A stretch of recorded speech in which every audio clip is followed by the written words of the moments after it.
Hi guys! So in this video, ang tuturo ko naman sa inyo ngayon ay ang section planes.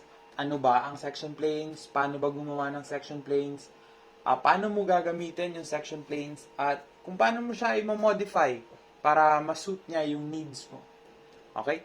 So, ang section planes, ginagamit siya in architecture para makita nyo yung interior view or may specific area kayo na gusto ipakita na nakaharangan siya ng ibang elements or ibang objects.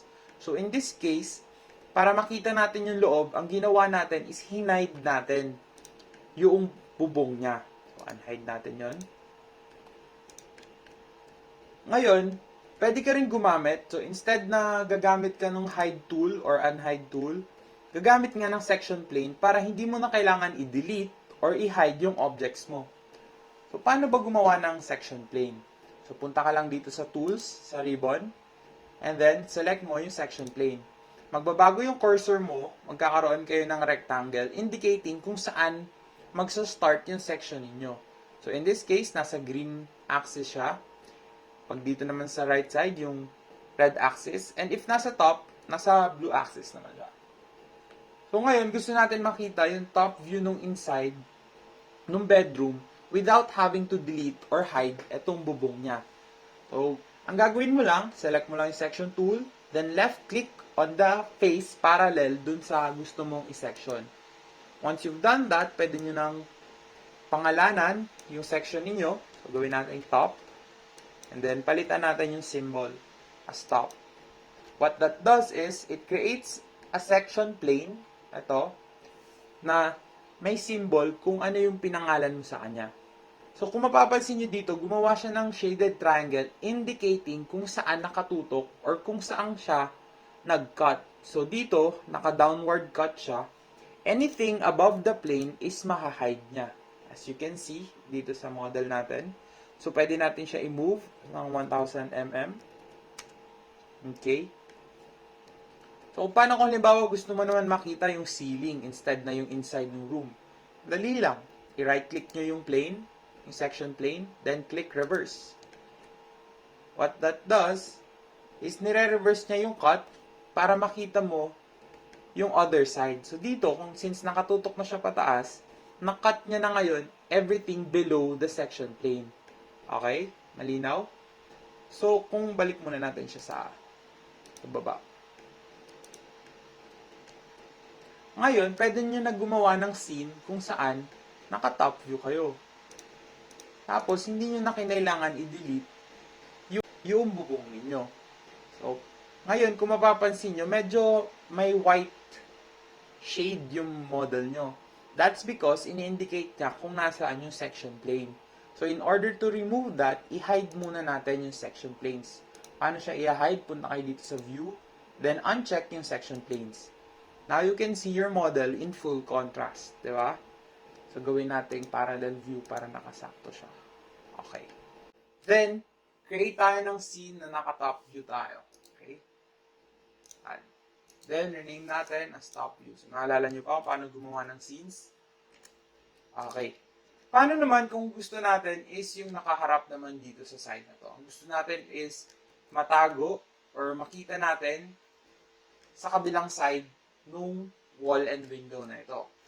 So, to do that, need natin ibalik yung section planes and then deactivate yung section. So, ito, right-click nyo lang and uncheck nyo tong active cut. Once you do that, makikita nyo na ibalik nyo na yung top part nung section, nung 3D model niyo. Okay? Next, gagawa tayo ng panibagong section tool, section plane, doon sa side na gusto ninyong makita. So, dito, sa wall na to, gawa tayo ng bago, right? Sorry. Right? And also, dito sa symbols, remember, 3 letters lang ang pwede nyong ilagay. Tingnan nyo. If gagawin nyo ganyan, yung section plane must be 3 characters or less. So, gawin lang natin RGT to indicate na right. Okay? Now, you've created 2 section planes. Move naman natin siya papasok in order na makita natin yung inside. Okay? So, move na natin siya 300 mm. Ngayon, kung may nakikita pa kayong model, gusto nyo lang i-hide, pwede nyo i-select yung model, then hide. Okay. Now that's done. Click ulit natin yung section planes. Then, tapat natin sa view na gusto natin. Then, ayan na. May section plane na kayo na nakaharap sa side na to. Gawa tayo ng bagong scene. Then, rename. Right side view. Paano naman kung ang gusto nyo mangyari is dalawa yung nakikita ninyo na open, dalawa yung section cut na nakikita ninyo instead na just one.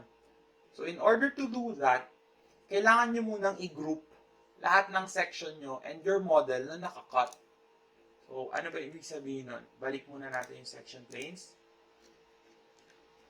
Kasi, if halimbawa, i-activate mo ang two section planes at the same time in the same environment. When I say environment, dito sa isang buong area nyo na to, merong dalawang section plane na nag-i-exist. Ang isa lang ang pwedeng maging activated section in this scenario. So, pakita ko sa inyo yung ibig sabihin. If you activate the top section, magdi-deactivate automatically yung right section ninyo. And if you do the right section, right click, activate, magdi-deactivate yung top section nyo. Kasi isa lang ang pwede maging active in one 3D environment. Okay? A workaround na ginawa para dito is gagawin nyo siyang isang group.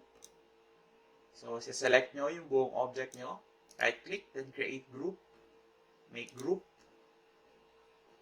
Then, ibig sabihin, lahat na ng section na to, nandun na siya sa loob ng group ninyo. Free ka na ulit gumawa ng bagong section doon sa labas ng group. So, punta natin Tools, Section Plane. Then, select kung saang plane kayo magkakat. What will happen is, makakat nyo yung plane na to without deactivating the section inside the group. Okay? There. As you can see, dalawang planes ang naka-activate na cut in this scenario.